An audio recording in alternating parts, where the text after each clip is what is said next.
관계 속에 개입하시는 하나님의 섭리. 야곱이 에서의 낯을 피하여 라반의 집에서 보낸 세월은 라헬을 위해 7년, 레아를 위해 7년, 그리고 라반을 위해 6년을 봉사하며 꼬박 20년을 채우게 되었습니다. 그 기간 동안 12아들을 낳았고 재산과 가축도 늘어나 적자는 때를 이루게 되었습니다. 야곱이 들은즉 라반의 아들들의 말이 야곱이 우리 아버지의 소유를 다 뺏어 우리 아버지의 소유로 인하여 이같이 거부가 되었다 하는지라. 야곱이 라반의 안색을 본즉 자기에게 대하여 전과 같지 아니하더라. 창세기 31장 1절로 2절.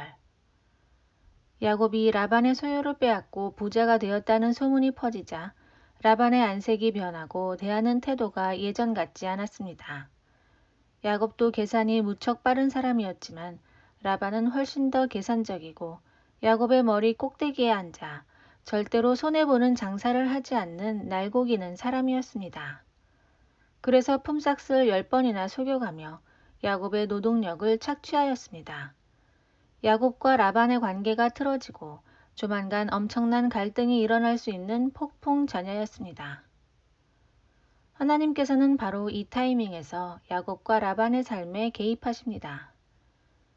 여호와께서 야곱에게 이르시되 내 조상의 땅 내 족속에게로 돌아가라.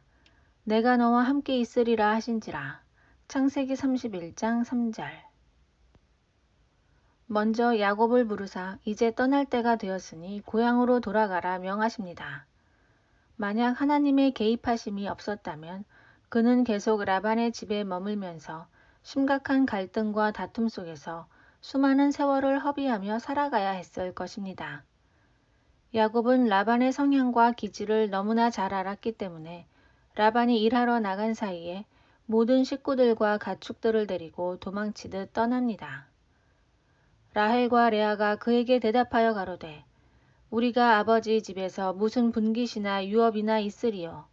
아버지가 우리를 팔고 우리의 돈을 다 먹었으니 아버지가 우리를 외인으로 여기는 것이 아닌가. 창세기 31장 14절로 15절.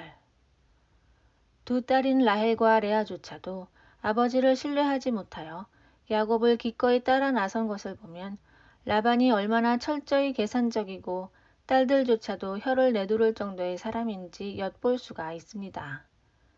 두 딸은 아버지의 집에 남아있으면 아무 유업이나 분깃도 없이 빈털터리가 되고 착취만 당할 것을 알았던 것입니다. 야곱의 도주를 뒤늦게 안 라반은 절대로 가만히 있을 사람이 아니었습니다.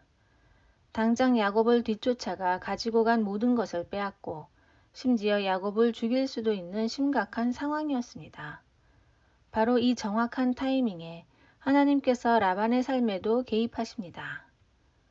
너를 해할 만한 능력이 내 손에 있으나 너희 아버지의 하나님이 어젯밤에 내게 말씀하시기를 너는 삼가 야곱에게 선악간 말하지 말라 하셨느니라.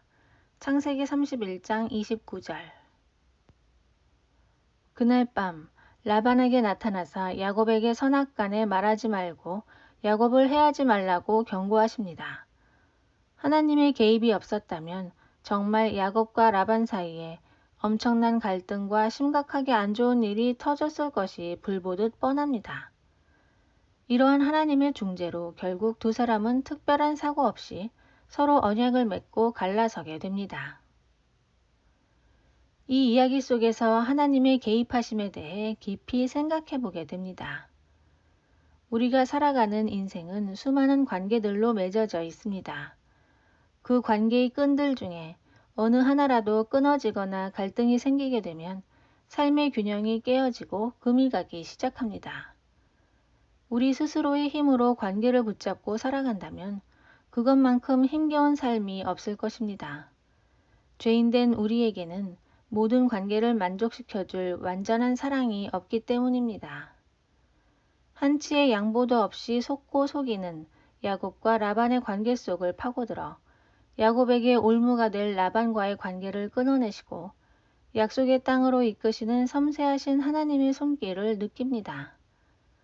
누구나 복음을 제대로 믿어 하나님과의 관계의 끈이 생기면 이 땅에서의 인간관계에 적지 않은 변화가 생기는 것을 경험합니다.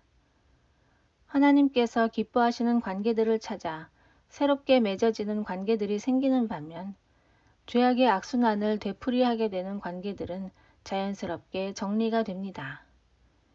이 과정에서 때로는 아픔과 갈등이 생기기도 하지만 하나님께서 친히 개입하심으로 모든 것을 합력하여 선을 이루십니다.